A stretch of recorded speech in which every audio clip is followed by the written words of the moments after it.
নমস্কার বন্ধুরা, রিঙ্কুর চ্যানেলে আমার সকল প্রিয় দর্শক বন্ধুদের ওয়েলকাম। আজকে আমি আপনাদের সাথে দুর্দান্ত স্বাদের ঘরোয়া একটি রেসিপি শেয়ার করছি। আজকের রেসিপি চিচিঙ্গা আলু ভাজা।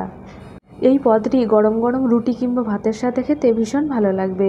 আপনি যদি আমার চ্যানেলের নতুন দর্শক বন্ধু হয়ে থাকেন তাহলে প্লিজ আমার চ্যানেলটিকে সাবস্ক্রাইব করে পাশে থাকার অনুরোধ রইল।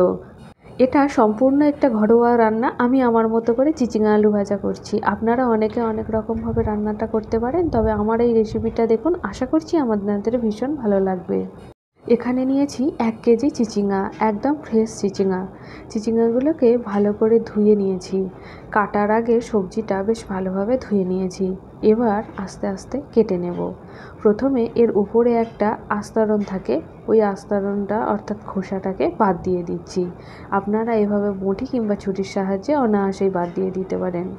আমি আমার মতো করে চিচিঙ্গাটা কেটে নিচ্ছি। এর মাঝখানে কিছু বীজ শক্ত আছে, তাই বীজটাকে ফেলে দিচ্ছি। এই রান্নাটা করতে খুব একটা বেশি সময় লাগে না, খুব অল্প সময়ে অল্প উপকরণে রান্নাটা হয়ে যায়। যদি ভাতের সাথে এই পদটি খান তাহলে ডাল সহযোগে খেতে ভীষণ ভালো লাগবে। এইভাবে ছোট ছোট টুকরো করে কেটে নিচ্ছি। আমি বঁটির সাহায্যে এখানে সবজিগুলো কেটে নিচ্ছি। চিচিঙ্গার সাথে এর মধ্যে দেব আলু, তাই মিডিয়াম সাইজের কয়েকটা আলুও নিয়ে নিয়েছি। চিচিঙ্গাটা প্রায় অনেকটাই কাটা হয়ে এসেছে। চিচিঙ্গা কাটা হয়ে গেছে এবং আলু, পেঁয়াজ আর কাঁচা লঙ্কাও কেটে নিয়েছি। কাটা হয়ে যাওয়ার পর আবারও সব কিছুকে ভালো করে ধুয়ে জল ঝরিয়ে নিয়েছি। এই রান্নাটা যেহেতু ঘরোয়া রান্না, তাই খেতে ভীষণই সুস্বাদু হয়। যেটা যেই সিজনের সবজি সেই সিজনে খাওয়া আমাদের স্বাস্থ্যের পক্ষে ভীষণ উপকারী। গ্যাসের ফ্লেমটা অন করে নিলাম, একটা কড়াই বসিয়ে দিলাম। কড়াটা গরম হয়ে যাওয়ার পরই ওর মধ্যে দিয়ে দিচ্ছি সাদা তেল। আমি পুরো রান্নাটা সাদা তেলে বানাচ্ছি, আপনারা চাইলে সর্ষের তেলেও বানাতে পারেন। ফোড়নের জন্য এর মধ্যে দিয়ে দিচ্ছি গোটা জিরে আর একটা শুকনো লঙ্কা। ফোড়নটা থেকে সুন্দর যখন একটা গন্ধ বেরিয়ে আসবে তখন এর মুহূর্তে এর মধ্যে দিয়ে দেব পেঁয়াজ কুচি। দিয়ে দিলাম পেঁয়াজ কুচি। পেঁয়াজটাকেও বেশ লম্বা লম্বা করে কেটে নিয়েছি।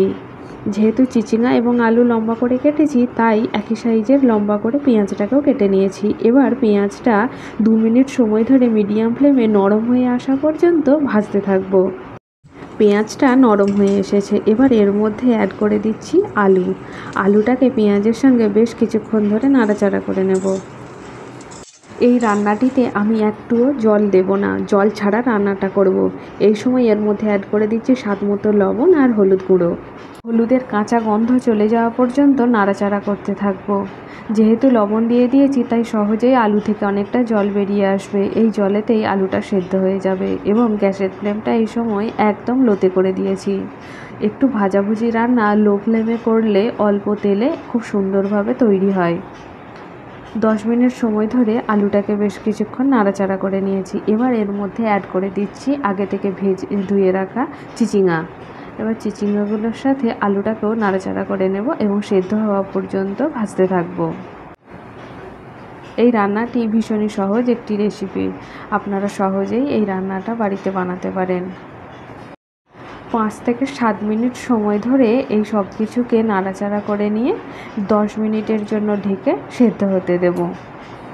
নাড়াচাড়া করে নিয়েছি, এবার 10 মিনিটের জন্য ঢেকে সেদ্ধ হতে দিলাম। 10 মিনিট পর ফিরে আসছি।